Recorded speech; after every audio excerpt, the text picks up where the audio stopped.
Assalamualaikum. Good morning and welcome to Jio Pakistan with Huma and Abdullah. But today we have Zohaib with us. Hello Zohaib. बिल्कुल मैं ठीक ठाक हूँ। आप कैसी हैं? आप ये सवाल आपका था कि आप कैसे हैं? आप कैसे हैं? और अब्दुल्ला का भी आपने हमारे साथ नहीं होगा। सब ठीक है। अब्दुल्ला गया हुआ ये होगा इस तरह। हाँ ये सब कुछ तो हम सारों को पता ही है, लेकिन are you enjoying the weather? बड़ी बहुत जबरदस्त। और आप देखिए कि हम क्या कुछ कर अगर दिखा पाए कैमरा, अभी भी ये देखे बारिश के, और अगर हम दिखा पाए कैमरा तो रबड़ की चप्पल से बेहतर चीज इस मौसम में कुछ नहीं है। तो लिहाजा वो सारी चीजें हमने नीचे छुपा दी हैं। अभी हम आपके साथ हैं, बहुत सी बातें करनी है।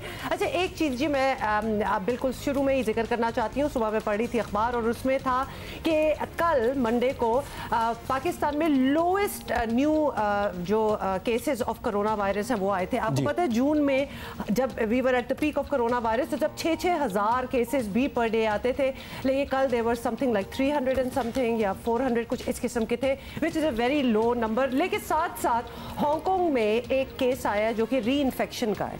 ऐसा भी बिल्कुल ये बड़ी हाँ, क्योंकि चाइना में भी कई बार ऐसा हुआ कि केसेस दोबारा आए, लेकिन पाकिस्तान में जो ये नहीं हो रहा है इसकी शुरू से मैं तो एक बात करता था कि पाकिस्तान में इसलिए नहीं कोरोना करेगा, एक तो अल्लाह की ज़ाहिर है हमारे ऊपर खास मेहरबानी, दूसरा ये कि हमारा इम्यून सिस्टम बड़ा स्ट्रॉन्ग मेरा ख्याल है, और तीसरा ये कि हमारी हुकूमत की जो कारकर्दगी है इसमें उसको जरूर हमें क्रेडिट देना पड़ेगा। स्मार्ट लॉकडाउन और ये वो जिस पर पहले तनकीद भी हुई, लेकिन दुनिया ने फिर स्मार्ट लॉकडाउन को ही I was just more scared obviously also for my own self कि री इन्फेक्शन वाला क्या सीन है, क्योंकि जिस बंदे को हुआ ये री इन्फेक्ट वो हुआ, उसको अप्रैल में कोरोना हुआ था, उसके बाद वो बिल्कुल ठीक हो गया सब कुछ। उसके बाद जी वो रिसेंटली स्पेन गया, फिर वाया इंग्लैंड वापस हांगकांग गया और अब पता चला जी कि उसको दोबारा से कोरोना हो गया। ये उसके लिए इतना खतरनाक नहीं है, लेकिन ये कि वही बात है कि वो आगे बट यू नेवर नो, मतलब कि और क्या डैमेज हो चुका हो इनसाइड। आई मीन ये सारी चीजें तो आपको बाद में पता चलती है, बट अल्लाह ना करे ये ज़्यादा कोरोना वगैरह छोड़ा मौसम की से आपने बस शुरू किया तो फिर चलो। So you are going to be listening to some good music today. और बड़े मुझे इस किस्म का जो म्यूजिक होता है ना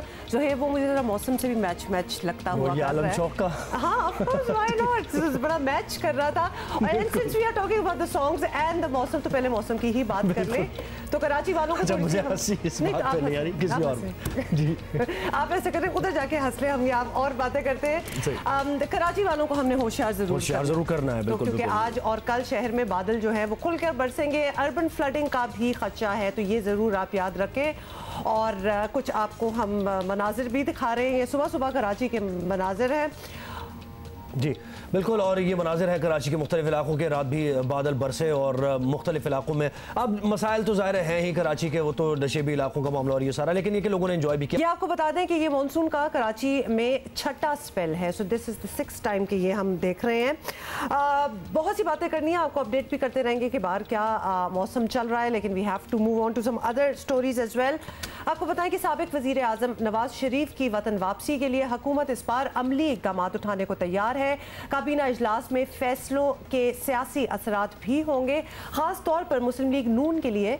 गुज़िश्ता रोज़ वज़ीर आज़म की ज़ेर सदारत हुकूमती और पार्टी तर्जुमानों का इजलास हुआ। इमरान खान ने कहा नवाज शरीफ की वापसी के लिए तमाम कानूनी ज़राए इस्तेमाल में लाए जाएं, अदालतों को मतलूब अफराद की वापसी हुकूमत की जिम्मेदारी है। और नवाज शरीफ की वापसी पर हुकूमती अरकान की राय मुख्तलिफ है। कोई कहता है कि उनकी रिपोर्ट्स ठीक थी, कोई कहता है रिपोर्ट्स गलत थी। कल हमारे ही प्रोग्राम में वफाकी वजीर फवाद चौधरी ने क्या कहा, पहले वो सुन लें।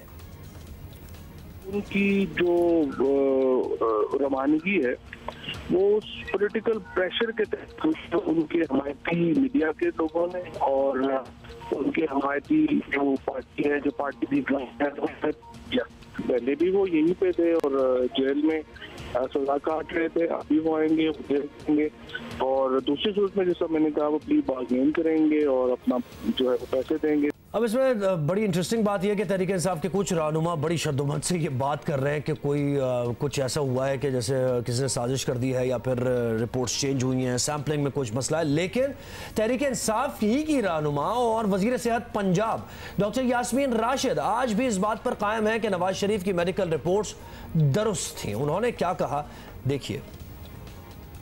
एक्चुअली एक तो क्योंकि वो डॉक्टर नहीं है, उनके लिए समझना ये जो सारी रिपोर्ट्स वगैरह आई थी उनके लिए ज़रा मुश्किल होगा। एक तो ये बड़ी क्लियर होना चाहिए कि जिस बेसिस पे वो दाखिल हुए थे अस्पताल में, वो तो नैब ने रिपोर्ट करवाई थी, हमने तो नहीं करवाई थी। तो नैब ने हमारे पास ये कह के भेजा कि इनके प्लेटलेट्स गिर गए हैं और 12,000 हैं। जो सैंपल्स दिए गए वो सब सैंपल्स यहाँ मौजूद हैं, कस्टडी में हैं डॉक्टर अयाज महमूद के। कभी भी कोई इन्वेस्टिगेशन करनी पड़ी तो ज़रूर करवा देंगे। और आपको बताएं कि दूसरी जानिब मुस्लिम लीग नून का कहना है कि नवाज शरीफ डॉक्टरों की मर्जी से गए, इलाज के बाद मर्जी से वापस आएंगे। कौन सा NRO है, किसने मांगा है, वो लेके आए कौम के सामने। और मियाँ साहब अल्लाह ताला उनको सेहत दे, जब जो ही वो सेहत याब होंगे और डॉक्टर उनको वहाँ से इजाज़त देंगे वो तशरीफ़ ले आएंगे इंशाल्लाह। हुकूमत को हमारी तरफ से बिल्कुल खुली छुट्टी भी है और चैलेंज भी कि वो जो भी कानूनी कार्रवाई मियाँ नवाज शरीफ साहब को बैरून मुल्क से या UK से लाने के लिए करना चाहते हैं, कर सकते हैं, वो बड़े शौक़ से करें। वो अपने इलाज के साथ साथ जो है वो गवर्नमेंट का इलाज भी कर रहे हैं। अब आज होने वाले वफाकी काबीना के इजलास पर सबकी नजरें हैं। देखना होगा कि काबीना साबिक वज़ीर आज़म को वतन वापस लाने के लिए किन इक़दामात की मंजूरी देती है। लेकिन वज़ीर रेलवे शेख रशीद का मौक़िफ़ बिल्कुल मुख्तलिफ है। वो ये कहते हैं कि जब हुकूमत इसहाक़ डार और सुलेमान शहबाज को वापस नहीं ला सकी तो नवाज शरीफ को कैसे वापस लाएगी, अब ये देखना होगा। उन्होंने बिल्कुल ये सही सवाल किया है कि ये किस तरीके से होगा। बिल्कुल सही है, मतलब ये सवाल तो डेफिनेटली उठ ही सकता है। हमें ज्वाइन किया सीनियर रहनुमा मुस्लिम लीग नून SN इकबाल साहब ने। May be he has some information. SN Iqbal sahab, आज वफाकी काबीना का इजलास है और इतलात ये है कि इजलास में नवाज शरीफ को वापस लाने के लिए हिकमत अमली तय की जाएगी, कानूनी टीम से मुशावरत होगी। तो आप क्या समझते हैं कि हुकूमत के पास कोई गुंजाइश या तरीका है मियाँ नवाज शरीफ को वतन वापस लाने का, या फिर ये सिर्फ बातें हैं? देखिए, हुकूमत अपनी 2 साला कारकर्दगी एक्सपोज होने के बाद बौखलाई हुई है और नॉन इश्यूज़ को इश्यूज़ बना रही है। नवाज शरीफ साहब को मुस्लिम लीग नून की हुकूमत ने नहीं भेजा था। वज़ीर आज़म साहब ने ख़ुद काबीना के सामने कहा था कि मैंने ज़ाती तौर पे तसल्ली की है कि वो लाइफ थ्रेटनिंग बीमारी का सामना कर रहे हैं। पंजाब के अंदर उनकी हुकूमत है, उनकी वज़ीर सेहत ने उनके इलाज की निगरानी की और कहा कि उनको बैरून मुल्क जाने की ज़रूरत है। शौकत खानम के सरबराह, जिनको अब मुशीर सेहत लगा लिया गया है, उन्होंने उनकी चेकअप किया और इस बात की तस्दीक की कि वो लाइफ थ्रेटनिंग कंडीशन के अंदर है, उन्हें जाने की ज़रूरत है। तो अब अगर ये समझते हैं कि नवाज शरीफ साहब इनको धोखा देकर चले गए हैं, तो सबसे पहले तो वज़ीर आज़म ख़ुद इस्तीफ़ा दें, अपने मुशीर सेहत से इस्तीफ़ा लें, अपनी पंजाब की सूबाई वज़ीर सेहत से इस्तीफ़ा लें और फिर इस बात पे कुछ आगे प्रोग्रेस करें। ये अफसोस की बात है कि एक शख्स की बीमारी पर ये सियासत कर रहे हैं। नवाज शरीफ साहब अदालत से और हुकूमत की इजाज़त से बाहर गए हैं और जो ही उनका इलाज मुकम्मल होगा, वो मुकम्मल सेहतियाब होंगे, वो वतन वापस आएंगे। अच्छा, ये कहिएगा SN इकबाल साहब कि अगर नवाज शरीफ की वापसी के लिए हुकूमत अमली तौर पर कुछ करती है तो शायद हुकूमत की जानिब से NRO या डील देने का तासुर ख़त्म हो जाएगा। ये भी कुछ कहा नहीं जा सकता इस बारे में। लेकिन शिबली फराज साहब का ये दावा है कि अपोजिशन ने FATF पर साथ देने के बदले ढील मांगी थी। ये डील और NRO वाला जो इल्ज़ाम है ये तो आपकी तरफ आ रहा है, आप इस पर क्या कहेंगे, क्या रद्द-ए-अमल होगा मुस्लिम लीग नून का?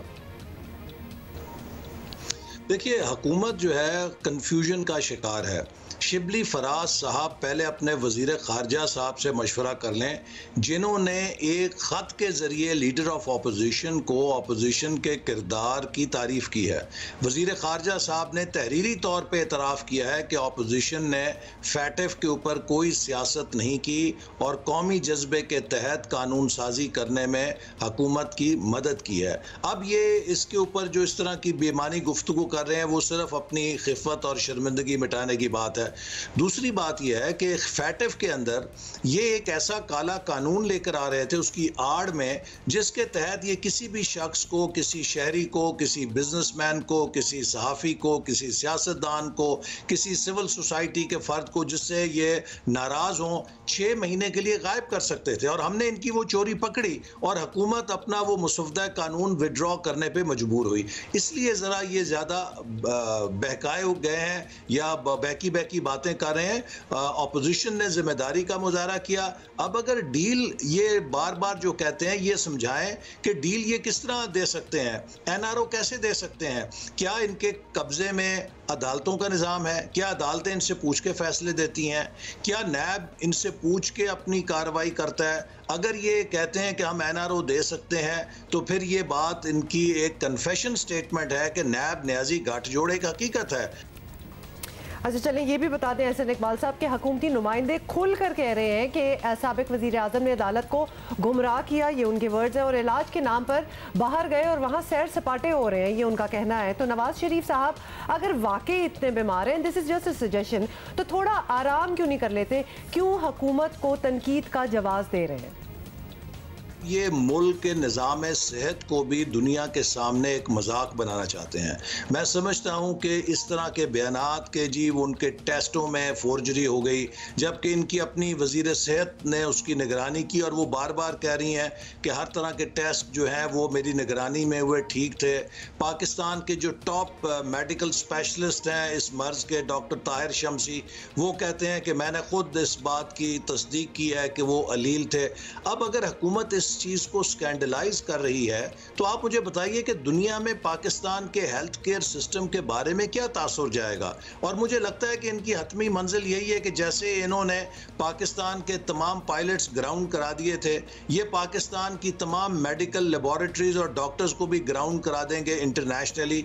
ये तो मुल्क की डिस्ट्रक्शन का एजेंडा लेकर आए हैं, एक एक करके हर शोबे में तबाही कर रहे हैं। कहीं प्राइम मिनिस्टर खड़े होते हैं, फरमाते हैं कि ये मुल्क मनी लॉन्ड्रिंग की जो मस्कन है, कहीं खड़े होते हैं कहते हैं कि हम करप्शन का मस्कन है, कभी खड़े होते हैं कहते हैं कि हमारा मुल्क बैंकरप्ट होने लगा है। इनसे मुल्क चल नहीं रहा। और जैसे किसी ने कहा कि इनको हर चीज़, हर अंगूर खट्टा नज़र आता है और ये दूसरों में ऐप तलाश करते हैं और अपनी कारकर्दगी इनकी 0 + 0 = 0 है। ऑलराइट, बहुत बहुत शुक्रिया। सीनियर रहनुमा मुस्लिम लीग नून एहसन इकबाल साहब बात कर रहे थे और बड़ा उन्होंने तगड़ा एक डिफेंस जो है वो रखा है कि ऑब्वियसली हुकूमत ने ही इजाज़त दी थी तो गए, वरना किस तरह जा सकते थे। बॉटम लाइन उनका ये था। Welcome back.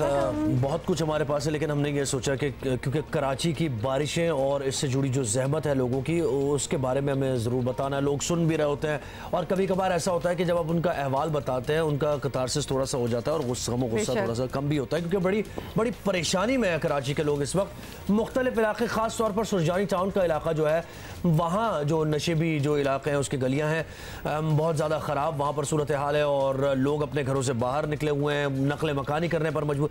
80% से ज़ायद उस इलाके में ख़ास तौर पर जो लोग हैं वो नकल मकानी करने पर मजबूर हो गए हैं, अपने घरों को छोड़ने पर मजबूर हो गए हैं।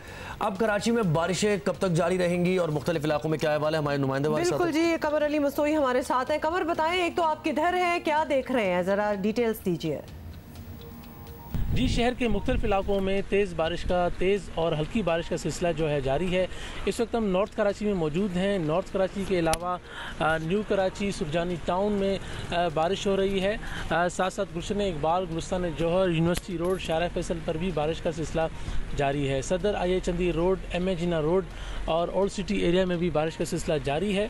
बारिश के बाद मौसम जो है इंतहाई खुशगवार हो गया है। जो शहरी अपने घरों से निकले हैं काम काज के लिए, वो जो है वो इस मौसम से एंजॉय करते हुए जा रहे हैं। अभी तक शहर में कहीं पर जो है वो पानी खड़े होने से ट्रैफिक की रवानी मुतासिर होने की अभी तक इत्तला नहीं है। ताहम जो शहरी हैं इस मौसम से वो लुत्फ़अंदोज़ हो रहे हैं। ख़ास तौर पर जिन शहरियों के घरों के करीब वाक़ पार्क्स हैं, वहाँ पर शहरी पार्क्स में जा रहे हैं, चहलकदमी कर रहे हैं, हरियाली का जो है वो मज़ा ले रहे हैं। शहरियों का ये कहना है कि बारिश का सिलसिला भी इसी तरह चलता रहे, इंतज़ामिया भी साथ साथ मुतहरिक हो तो जो है वो इस तरह बारिश को वो एंजॉय कर सकते हैं। लेकिन चूँकि 4 रोज़ कबल बारिश के बाद जो सुरजानी के इलाके में पानी खड़ा हुआ था वो ताहाल खड़ा हुआ है, वहाँ से निकासी नहीं की गई। तो वहाँ के शहरियों का ये कहना है कि पानी की निकासी जल्द की जाए ताकि वो अपने घरों में पहले की तरह नॉर्मल ज़िंदगी गुजार सकें। मुतअद्दिद ख़ानदान जो हैं वो सुरजानी से नकल मकानी कर चुके हैं। खबर अली मस्तूरी मुख्तलिफ इलाकों का हवाला। लेकिन यहाँ पर हुमा एक बात ख़ास जो लोगों के जानने की भी है कि ये होती है तरजीहात हुकूमत की कि अगर आप पानी को महफूज करें, डैम्स बनाएं, अगर आप वाटर, तो कितने बड़े मसले। अब पानी का मसला सबसे बड़ा मसला है कराची में, अगर देखा जाए मुख्तलिफ जगहों पर पानी नहीं आता, इतनी बारिशें होती हैं और वो सारा पानी ज़ाया होता है लोगों की। आयरॉनिक लगता है और थोड़ी सी हंसी भी आती है और बहुत सारा गुस्सा भी आता है कि जब बारिश होती है तो लिहाजा आपके पास इट्स नॉट एज इफ कि बिल्कुल ड्राउट चल रहा है, सालों से जी बारिश नहीं हुई और हमें पता नहीं है क्या करना है। यू नो कि बारिश होती है, बेशक 1-2 हफ्ते ही होती है पूरे साल में, लेकिन वो एक निजाम क्रिएट किया जा सकता है। अल्लाह की तरफ से रहमत है और हम उसको जहमत बना देते हैं। कितनी अनफॉर्चुनेट बात है। दिस ना, ये तो ये जहमत के मनाजिर तो आपके सामने ही है। मतलब this could have been done in a better way. अगर प्लानिंग होती तो है। बात सारी यही है, हम सालों गुजार लेंगे इसी फोरम पे बोलते हुए, ये निजाम फिर भी यही रहेगा। मास्टर प्लान की बात हो रही है, तजावुजात की बात हो रही है, चाइना कटे, कब्जा माफिया, ये सब बातें ही होती रहती हैं और मिल बैठेंगे, वही जैसे हम कल भी बात करते हैं, मिल बैठेंगे, हल निकालेंगे। और इस अब ये जो मनाजिर है, इसमें जिम्मेदार कौन कौन है? उनमें से एक जो जिम्मेदार है वो है मेयर कराची साहब जी। तो जल्दी से आपको बता दें कि मेयर कराची वसीम अख्तर की मुद्दत जो है वो रवा हफ्ते खत्म हो जाएगी, तो he is also retiring from this post this week. लेकिन जाते जाते उन्होंने बहुत जज्बाती जो है वो एक प्रेस कॉन्फ्रेंस की है और बड़ा कुछ उन्होंने कहा और बड़े इमोशनल भी हो गए। अब देखें, उनके जज्बात का एहतराम अपनी जगह, लेकिन वो एक बिल्कुल आम आदमी की तरह बात करें कि सीएम हाउस के उन्होंने, अब आप उसको ज़रा थोड़ा सा रीनेक्ट करें कि सीएम हाउस के वसीम अख्तर चक्कर लगा रहे हैं, गेट्स बंद हैं और नॉक कर रहे हैं, खोलो दरवाज़ा खोलो, सीएम हाउस से कोई खोल नहीं रहा। ऐसा हो सकता है, लेकिन विच मेक्स यू वंडर, तो आप में और आम आदमी में क्या फ़र्क रह गया? देखिए, जज्बाती आप हुए, टेन्योर आपका ख़त्म हो गया है, आप अब जज्बाती हो रहे हैं, ओहदा छोड़ने का आपको दुख दिखाया है या फिर लोगों का दुख है? क्योंकि हमने ऑनेस्टली स्पीकिंग कोई एहतजाज आपकी तरफ से, क्योंकि देखें जब आपको कोई ओहदा मिलता है तो ये आपकी जिम्मेदारी होती है कि आप अगर उस ओहदे पर काम कर पाते हैं, आपको इख्तियार मिलता है तो काम करते हैं और उसके बाद ही अकाउंटेबिलिटी होती है। लेकिन ऐसा नहीं हो सकता कि अगर ओहदा मिल रहा है आपको, आप ओहदा तस्लीम कर रहे हैं, कह रहे हैं हाँ जी बिल्कुल मैं लेने को तैयार हूं, और उसके बाद आप ये कहे इख्तियारात मेरे पास नहीं थे। ये कैसे हो सकता है? कैसे लोग समझ सकते हैं? आपको सजेस्ट किया है कि अगर नहीं है इख्तियारात तो छोड़ दें, और actually as a matter of principle and as protest आपको कुछ साल पहले ही छोड़ देना चाहिए था कि ये बेकार होता है, देखिए ये खाली होता है, इसमें आप एक्चुअली कुछ कर नहीं सकते, just a fancy name. Press conference में आप ये बताते कि मैंने ये काम किए हैं और ये काम मैं इन वजूहात की बिना पर नहीं कर सका, लेकिन आप जज्बाती हो गए और आपने एक अलग ही सा माहौल बना दिया कि मैंने चक्कर लगाया वो। लेकिन देखिए बात ये है कि आपकी जो जमहूरियत की जो असास है ना, वो लोगों तक डिलीवर करना है, लोगों के बुनियादी मसाइल हल करना है। और ये एक फिलैंथ्रोपिस्ट की जॉब है, ये जॉब ऐसी नहीं है कि कोई प्रोफेशन है, इससे आप कमा रहे हैं, अर्न कर, ऐसा नहीं है। जब आप सियासी रहनुमा बनते हैं, एक लीडर बनते हैं, या आप एक इस पब्लिक एडमिनिस्ट्रेशन में वैसे आते हैं, तो खास तौर पे एक सियासी लीडर का जो काम होता है वो एक फिलैंथ्रोपिस्ट का काम होता है। यानी अगर उसके अंदर वो जज्बा है अवामी खिदमत का तो इस फील्ड में आए, अदरवाइज अगर वो कुछ अर्न करने के लिए आ रहा है तो फिर उसके लिए फील्ड नहीं। और फाइनली चीज, और फिर हम अहमद फराज पे आगे चले जाते हैं, बिकॉज वी नीड टू अगर ये चैप्टर क्लोज हो ही रहा है मेयर वाला तो फिर क्लोज होने दें, क्योंकि फायदा कुछ नहीं हुआ इसका। दूसरा ये है कि अभी कल को दोबारा से इलेक्शंस होंगे इसी पोस्ट के लिए, तो तब क्यों कोई इस पोस्ट के लिए लड़ेगा और करोड़ों रुपए इलेक्शनियरिंग में लगेंगे, जबकि आगे जाके आपके पास कुछ है ही नहीं करने को। Apparently there is nothing you can do for the people of Karachi, लेकिन फिर उस सीट के लिए लड़ा क्यों जाता है? दिस इज समथिंग कि जिसके बारे में सोचना चाहिए कि क्यों ये कुर्सी क्यों लोगों को इतनी पसंद है कि लड़ाई हो रही है इस पे, when you can not do even 1% of the work that is intended और एक्सपेक्टेड। बिल्कुल सही कह रही हैं आप, और थोड़ा सा लाइटर, मैं कुर्सी छोड़ के जा रहा हूँ। मैं ज्वाइन किया स्पोर्ट्स तज्जियाकार हसन चीमा हमारे साथ हैं। हसन चीमा, आपसे हम ये पूछना चाहेंगे कि इंग्लैंड के खिलाफ टेस्ट सीरीज पाकिस्तान के हाथ से बिल्कुल अब निकल ही चुकी है, तो 3 के 3 मैचेस में कभी बॉलिंग कभी बैटिंग, सख्त दबाव का ही शिकार नजर आई हमारी टीम। तो बुनियादी मसला आप कहाँ देखते हैं कि क्या प्रॉब्लम है कि ये खिलाड़ी जो हैं ये सिलेक्शन सही नहीं हुई, खिलाड़ी खेल नहीं रहे, क्या कहेंगे? As far as team selection is concern, मेरा नहीं ख्याल कि इससे बेहतर आप टीम एज सच खिला सकते थे। आपके जो 2 सबसे बेहतरीन ओपनर्स रहे हैं पिछले 3-4 साल में डोमेस्टिक क्रिकेट में, वही दोनों खेल रहे थे।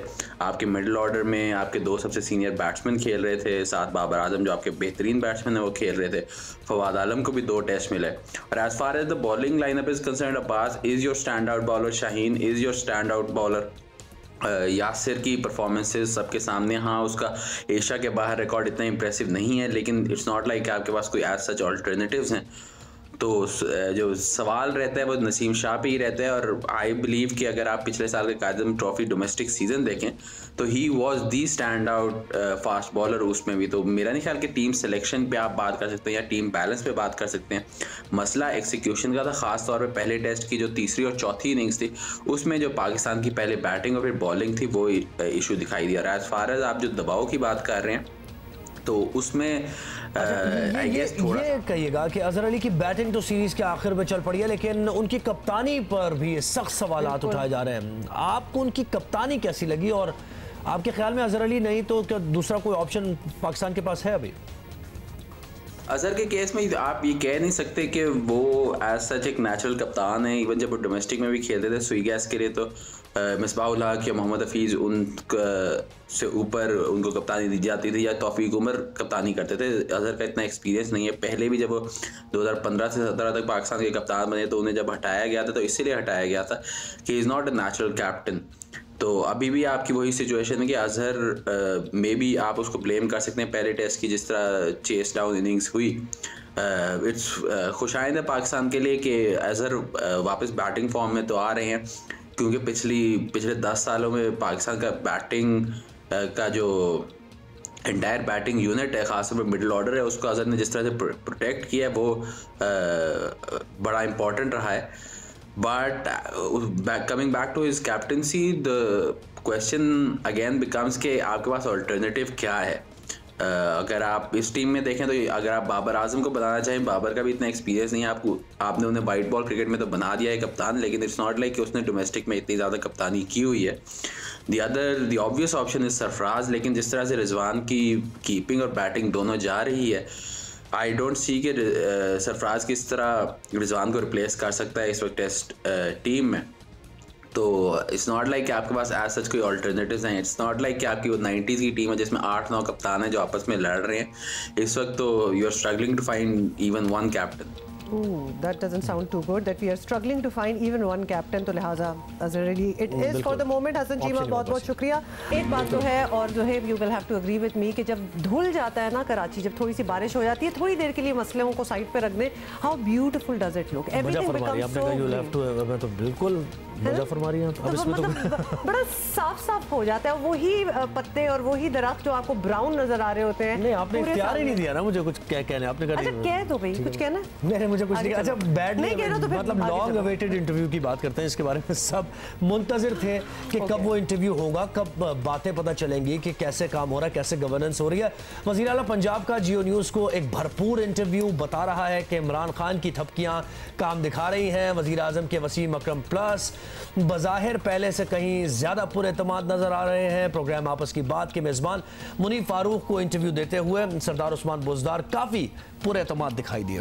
बिल्कुल जी, आपको बताएं कि मुखालफिन को भी खुली छूट दी और अपने पत्ते बचा के रखने का इशारा भी दे दिया। एग्जैक्टली क्या कहा आप देख लें। अगर अपोजिशन ये डिसाइड करती है कि भाई अब सर तोड़ हमने सड़कों पर आ जाना है तो बस ये वज़ीर आला आपको पैगाम है अपोजिशन के लिए। देखिए हम तो अपना काम करते रहेंगे इंशाअल्लाह। अपोजिशन सड़कों पे आए या बाज़ारों में आए हमें फ़र्क नहीं पड़ता। तो आपको लगता है कोई फ़र्क नहीं पड़ेगा? कोई नहीं पड़ेगा इंशाल्लाह। बट हम अपना काम जो जिस दिल जमी और जिस कमिटमेंट के साथ कर रहे हैं हम अपना इंशाल्लाह अपना फ़र्ज़ पूरा करते रहेंगे। मैंने कहा था कि सड़कों पे आना चाहें, बाज़ारों में आना चाहें, जिधर आना चाहें, कोई मसला नहीं। आप रोकेंगे नहीं? मतलब जब मौका आएगा तो फिर हम वो भी आपको बताएँगे क्या करना है। अच्छा जी, आपको बताएं कि दूसरी जाने पहली बार वज़ीर आला पंजाब ने नैब की कार्रवाइयों पर भी ज़रा खुलकर बात की। बज़ाहिर इस महाज पर भी उस्मान बुज़दार डटे हुए। आपने कहा कि नैब को भी पता नहीं कि क्या क्या खोले, ये मेरे कपड़े तक गिनेंगे।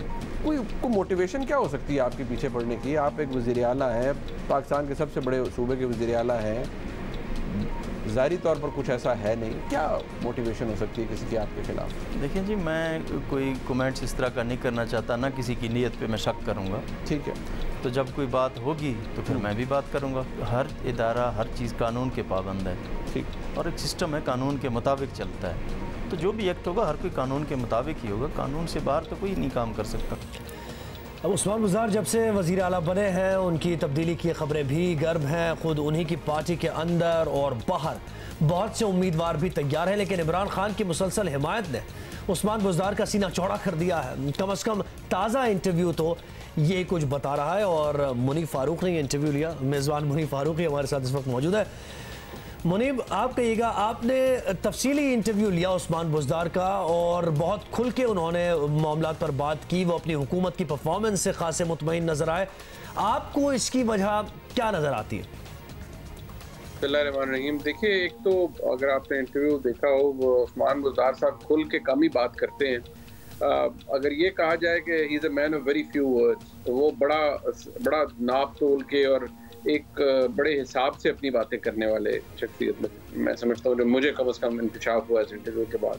उनका इंटरव्यू करने के बाद ये भी एहसास हुआ कि वो किसी को अपने खिलाफ नहीं करना चाहते। उन्हें अपने मुखालिफिन का पता है। ज़ाहिर बात है, हमें पता है कि उनके खिलाफ कौन कौन लॉबी कर रहा है, कौन कौन चाह रहा है उनकी जगह आने के लिए। तो इसी तरह उनको भी पता है, लेकिन वो किसी के खिलाफ बात नहीं करते, कम अज़ कम इस इंटरव्यू के अंदर उन्होंने नहीं की। जो दूसरी बात है कॉन्फिडेंस की, उसकी बहुत बड़ी वजह यह है कि वो समझते हैं कि इमरान खान साहब की उनको सपोर्ट हासिल है और वो अनकंडीशनल सपोर्ट है, जिसकी वजह से ये मैटर नहीं करता कि पंजाब में अभी तक डिलीवरी कितनी हुई है, गवर्नेंस कितनी अच्छी है, परसेप्शन क्या है, क्योंकि इमरान खान साहब की सपोर्ट हासिल है, इसलिए उस्मान बुज़दार सब कुछ कॉन्फिडेंट समझते हैं। Munib, we agree with you. Usman Buzdar जो हैं वो मीडिया से दूर दूर ही रहने वाले आदमी हैं और सख्त सवालात और इंटरव्यू वगैरह से तो वो काफ़ी दूर रहते हैं। He has never really done that. तो आपको उनका जो ये कॉन्फिडेंस था, एतमाद कैसा नज़र आया? वो आपको पर्सनली जब आप मिले और आपने बात की, तो वो इमरान खान के वसीम अकरम प्लस नज़र आया आपको, या फिर लेट्स से मंसूर अख्तर? देखिए, ये बात मैंने उनसे पूछी भी थी, क्योंकि उनके वज़रा उनको शेर शाह सूरी का खिताब दे रहा है। वो इमरान खान साहब उन्हें वसीम अकरम और फिर वसीम अकरम प्लस चल पड़ा। अब कोई आप दे नहीं सकते क्लियर इस हवाले से जवाब, लेकिन कम अज़ कम वो मुझे वसीम अकरम तो नज़र नहीं आए, क्योंकि वसीम अकरम साहब को अगर हम नज़र आते हैं और अगर बोरो किया जाए उनकी एक्यूरेसी या उनकी शार्पनेस जो वसीम अकरम साहब की अपने शोबे के अंदर थी, वो मैं समझता हूँ अभी भी उस्मान बुज़दार साहब की वो नहीं है। एक तो वो मीडिया शाय हैं, उनको इतना मीडिया का या वो सियासी बयानात को टीवी के ऊपर देने का भी फ़न नहीं आता। उसकी एक बुनियादी वजह ये भी है कि पहली दफ़ा MPA बने, पहली दफ़ा ही वो चीफ मिनिस्टर बन गए, तो एक्सपोजर का भी फ़र्क है, मैटर भी करता है। फिर पर्सनालिटी की भी कुछ, हम सब की लिमिटेशंस होती हैं, उनकी भी लिमिटेशन है कि वो इतना ज़्यादा खुल के बात नहीं करते, कम अज़ कम मीडिया के ऊपर। तो मुझे कहीं से वो वसीम अकरम प्लस तो नहीं नजर आए। अच्छा मुनीब, ये कहिएगा कि उस्मान बुज़दार की तब्दीली की खबरें तो जब से उन्होंने वज़ारत आला संभाली है, ये कहा जा रहा है कि उस्मान बुज़दार जा रहे हैं, बड़े उम्मीदवार हैं, लेकिन इमरान खान हमेशा से उनको सपोर्ट करते हैं। जब जब बात की जाती है उन्होंने वो ये बता देते हैं वाज़ेह तौर पर कि कहीं नहीं जा रहे। आपको उनकी बातों से कुछ लगा है कि उस्मान बुज़दार अपनी कुर्सी को लेकर कंसर्न है, उन जाने का डर है उन्हें, या बड़े कॉन्फिडेंट थे वो?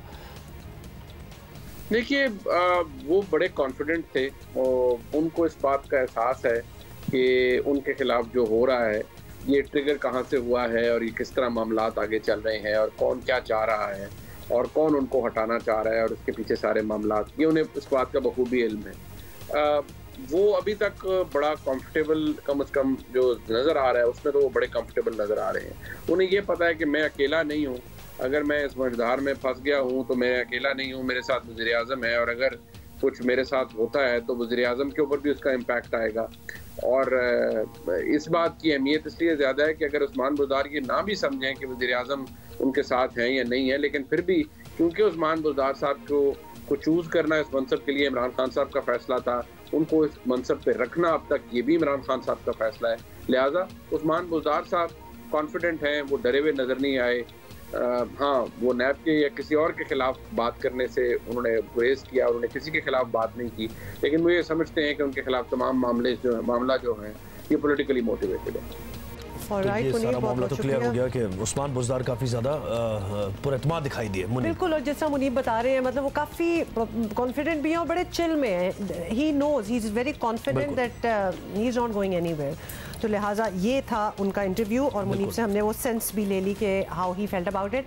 अच्छा जी, मूविंग ऑन। और हमने एक अहम मामला बिल्कुल जी, पोलियो का जब से आपको पता ना, पिछले हफ्ते हमने आपको कुछ खबरें दी थी कि पोलियो से कुछ अमवात भी हुई हैं पाकिस्तान में। वी आर वेरी कंसर्न, क्योंकि आपको पता है कि कोरोना वबा ने पोलियो के खात्मे के लिए चलाई जाने वाली कोशिशों को ब्रेक लगा दिया था।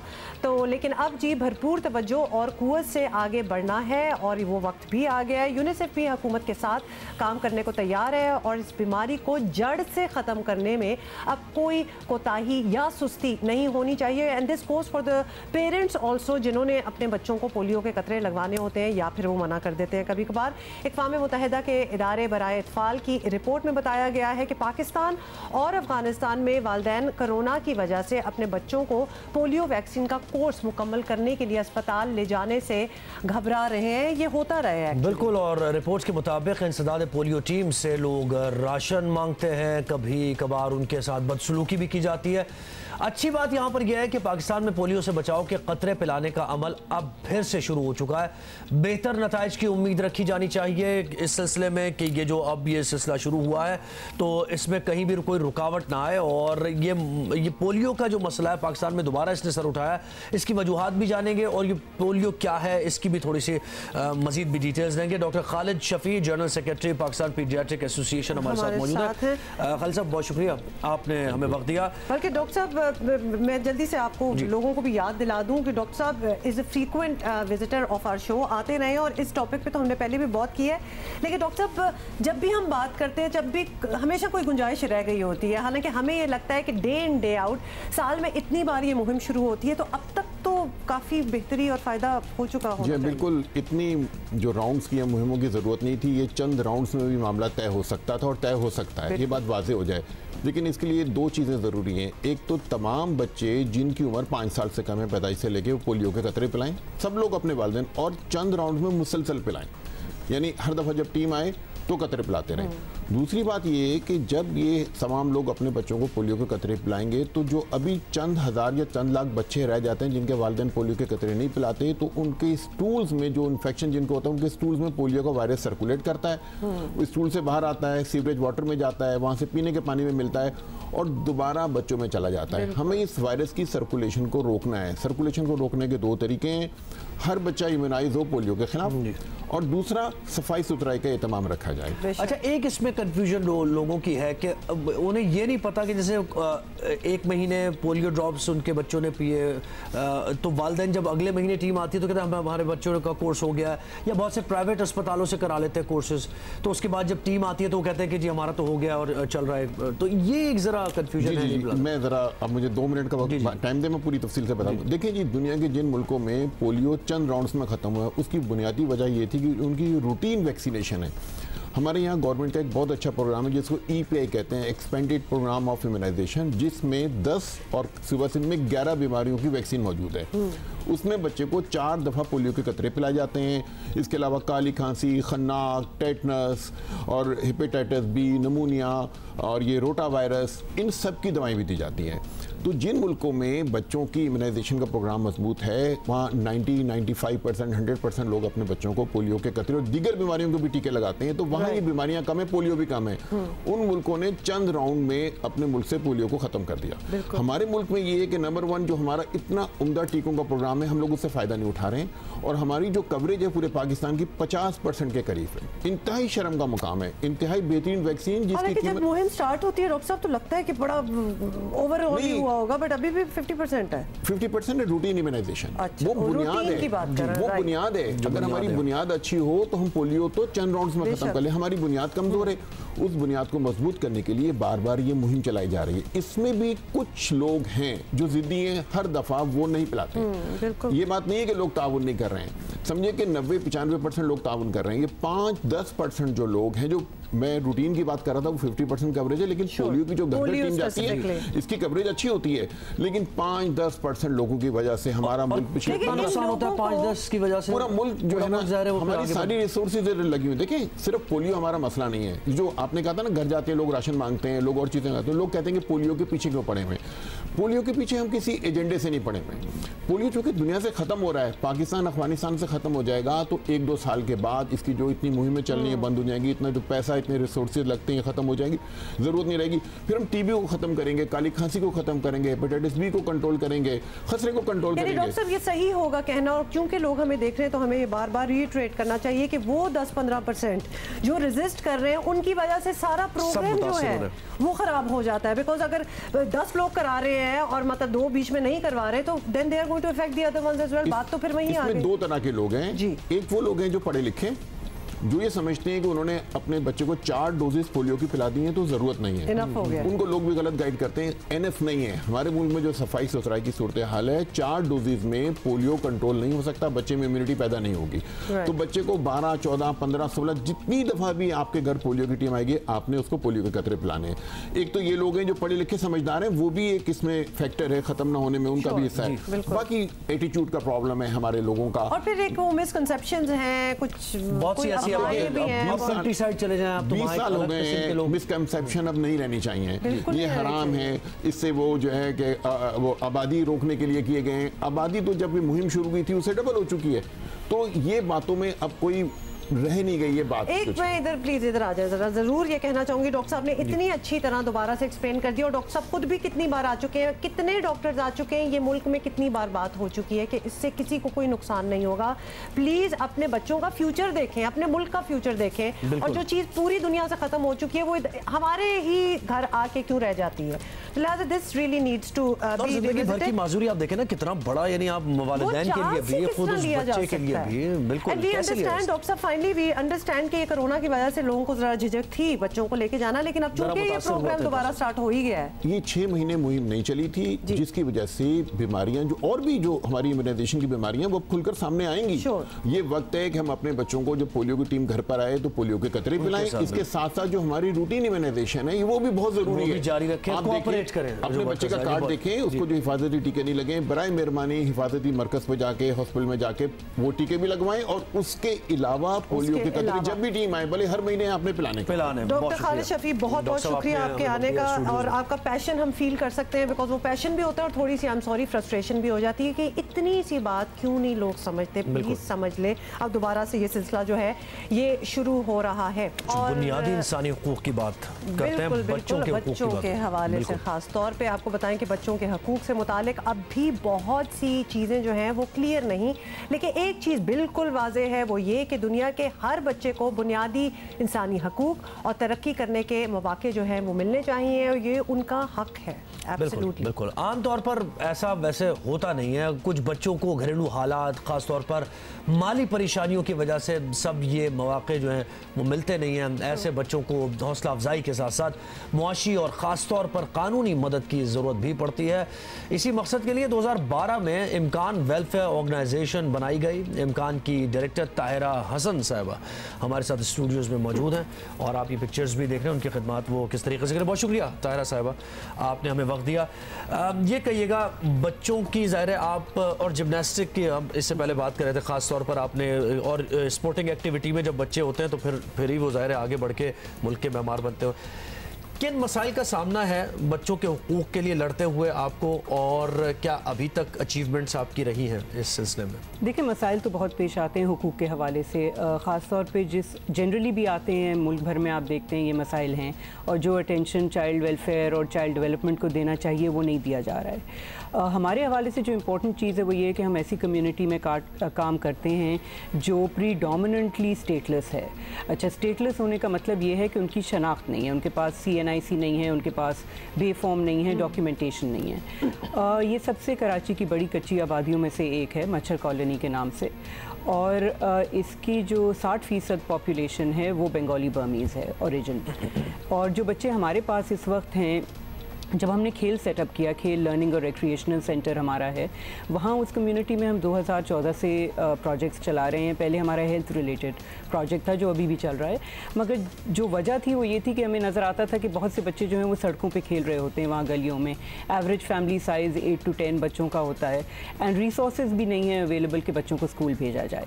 Other than the fact of resources, जो और मसला आता है वो ये है कि स्कूल जाने के लिए आपको बे फॉर्म की ज़रूरत होती है।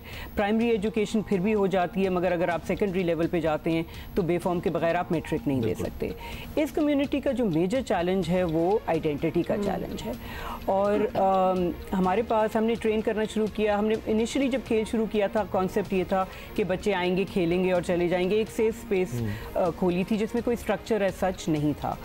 उसको आगे चलते हुए डेवलप करते हुए फिर उसमें स्ट्रक्चर ऐड किया गया, पेरेंट इन्वॉल्वमेंट हुई ताकि चेंज आ सके, बच्चों की तरबियत जो है वो बेहतर हुई। और वहाँ से हमने जिम्नास्टिक्स शुरू किया। वहाँ टेबल टेनिस भी हम करते हैं, आर्ट्स एंड क्राफ्ट्स का कंपोनेंट है, लर्निंग कंपोनेंट भी है, इनफॉर्मल एजुकेशन का। और जिम्नास्टिक्स के बारे में ये है कि वो पिछले 4 साल से बच्चियाँ ट्रेन कर रही हैं और हमने उनको इंटर स्कूल लेवल पे भी कम्पीट करवाया है। यानी कि इंटर स्कूल कराची में जिम्नास्टिक्स वैसे भी कम है, 10-12 स्कूल्स की कंपटीशन हुई है रेगुलरली और उसमें जो इम्कान की खेल की टीम है वो फर्स्ट आई है। बेस्ट गर्ल जिम्नास्ट भी वो जीते हैं, जो बेस्ट टीम है वो भी वो जीते हैं। अब जो मसला हमारा है वो ये है कि हम यहाँ आके फंस गए हैं। हमारी बच्चियाँ, एक तो ऑब्वियसली जो फैसिलिटी आप देखेंगे वो रिस्ट्रिक्टेड है। एक पुरानी श्रिम्प पीलिंग फैक्ट्री थी, वो हमने ली वहाँ उस इलाके में और उसमें हम लोगों ने ट्रेन करना शुरू किया। अब ये आगे नेशनल इंटरनेशनल लेवल प्लेयर्स बन सकती हैं। इनफैक्ट अगर आप उनको अब देखें इस स्टेज पे तो वो पोटेंशियल कम्प्लीटली है। What they need, basically what I need for them is identity. अगर वो आइडेंटिटी उन्हें मिल जाती है फिर उनको आगे ले जाना हमारा काम है। ऑल्सो मीन सायरा साहिबा कि जब किसी इंसान की, and I am trying to put ourselves in that situation, जब आपकी आइडेंटिटी ही ना हो, जब आप स्टेटलेस टाइप ऑफ सिचुएशन में, how do you even dream? क्योंकि आपकी तो सारी ड्रीम्स ही कटेल हो गए। If you are so good at what you do, gymnastics ही आप ले लें तो अगर आपको इंटर स्कूल कंपटीशन तक भी मिल जाए तो आपको बहुत बड़ी बात लगेगी, लेट अलोन के कहीं आप कहीं बाहर जाके कम्पीट करें। तो ये तो बच्चों के लिए बहुत ज़्यादा और एवेन्यूज़ के तरीके से भी बड़ा मुश्किल है। मतलब this is something else, competing at a different level, but there are professions also. What if you know हम कुछ करना चाहते हैं, हम कुछ बनना चाहते हैं, तो हर चीज़ पे स्टॉप लगा हुआ है। फिर नहीं, इस कम्युनिटी का मसला यही है कि हर चीज़ पे स्टॉप लगा हुआ है। In fact I was raising this issue also the other day कि हम लोग मेंटल हेल्थ क्लिनिक भी वहाँ चलाते हैं और जो primary source of depression in terms of जो हमारे पास परसेंटेजेस आई हैं of looking at cases of depression and hopelessness, जो प्राइमरी सोर्स है वो लैक ऑफ एजुकेशन है, lack of access to education. यानी कि जो आपके ख्वाब हैं आप उनको, यानी आपके लिए डेड एंड है, आप आगे बढ़ भी नहीं सकते हैं। अगर मैं सिर्फ इस जिम्नास्टिक्स टीम को देखती हूँ, देव ड्रीम्ड बिग, देव वर्कड हार्ड। अगर इसको हम आगे ना ले जा पाए, से in the next couple of years हम इनको आइडेंटिटी नहीं दिलवा पाए, हम इनको नेशनल नहीं ले जा पाए, तो इनके तो सारे वी आर क्रश हो जाएगा and we are breeding generations of hopelessness. जहाँ आई मीन लड़कियाँ हैं, शादियाँ हो जाएंगी, अगर कहीं निकल जाती हैं तो it will just give a different change in life. मजीद ज़्यादा बढ़ती जाती हैं, मतलब it can cause a lot of other issues and problem. बेचारे वैसे ही इतने ज़्यादा एग्जिस्टिंग है। ताहिरा, क्या आपकी एक्सपेक्टेशन है, वो आइडियल सिनारियो क्या होगा जिसके लिए आप स्ट्रगल भी कर रही हैं? आइडियल सिनारियो तो ये है कि अगर मैं इसको purely from a legal framework देखती हूँ तो because I'm also a lawyer and I've been working with legal aid also as far as statelessness is concerned. तो हमारे पास कानूनी फ्रेमवर्क सारा मौजूद है।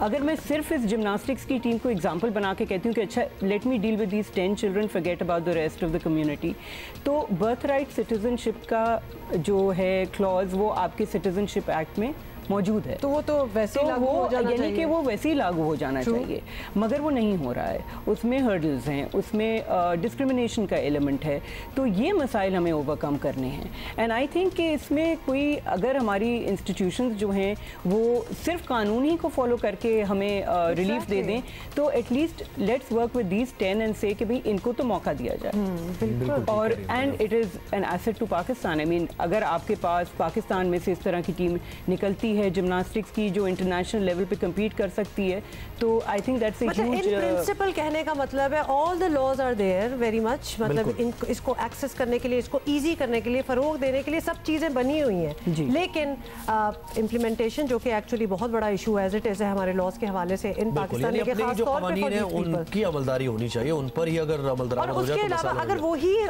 इम्प्लीमेंट हो जाए तो कुछ और शायद इतना ज़्यादा। देखिए हम लोग ये नहीं कह रहे री इन्वेंट द व्हील या कोई आप नया लेजिस्लेशन लाएं या कोई नई पॉलिसी। आपकी एग्जिस्टिंग इंफ्रास्ट्रक्चर फ्रेमवर्क मौजूद है, उसको इस्तेमाल करते हुए इन बच्चों को तो मौके मिलने चाहिए तो कि ये आगे बढ़ सकें। ताहिरा, बहुत बहुत शुक्रिया आपके इधर आने का, और ये इस पे बहुत ज़्यादा इनफैक्ट बात होनी चाहिए, ज़्यादा शोज हम करने की कोशिश करेंगे, लेकिन इसको हाईलाइट करने का साल ये मसला बहुत ही डीप रूटेड मसला है। ताहिरा तो एक एफर्ट कर रही है, लेकिन इस सिलसिले में बहुत कुछ किया जा चुका है और बहुत कुछ मजीद करने की जरूरत है। ईयर इन ईयर आउट हालात बिल्कुल उनके यही रहते हैं, nothing really changes, which is the wrong thing, this needs to change. बहुत बहुत शुक्रिया Tahira for doing what you are doing. और आपको बताएं कि पायलट्स के हवाले से अपने एक बयान की वजह उन पर बहुत ऑब्वियसली वजह से तनकीद हुई, और अब उन्होंने सियासी मुखालफिन को वाजिबुल कत्ल करार देने का फतवा जो है वो भी दे दिया है। बिल्कुल, इस पर भी बहस शुरू हो गई है। टेक्सटाइल अब मीडिया से गुफ्तगू करते हुए गुलाम सरवर खान ने क्या कहा, देखिए जरा। फेडरल मिनिस्टर बैठे थे, हमारी सारी फेडरल कैबिनेट का भी होना चाहिए, सबको होना चाहिए, लेकिन जिन्होंने 35 साल इस मुल्क को बेदर्दी के साथ दोनों हाथों से लूटा और स्वाय लूटने के इनका कोई काम नहीं था।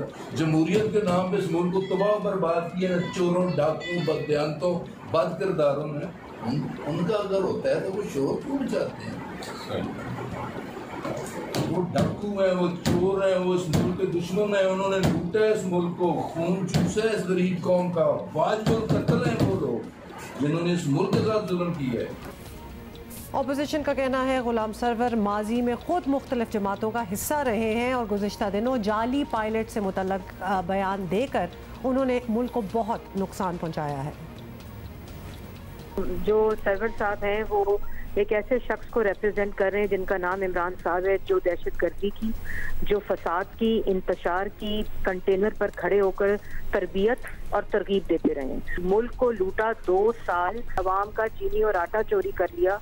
माफिया इस वक्त हुकूमत के अंदर, काबीना के अंदर वजीर आजम इमरान खान साहब के दाएं और बाएं बैठे हुए हैं। वफाकी वजीर जो कैबिनेट का मेंबर हो, उनसे इस किस्म की बात की तवक्को नहीं की जाती। 1988 से ऑनवर्ड वो पाकिस्तान पीपल्स पार्टी का हिस्सा रहे, वो अपने आप को वाजिबुल कत्ल करार दे रहे हैं। बहरहाल गुलाम सरवर खान मुखालिफिन के अलावा अपनों पर भी अल्फाज की बिजलियाँ गिराते रहते हैं, ये भी देखिए।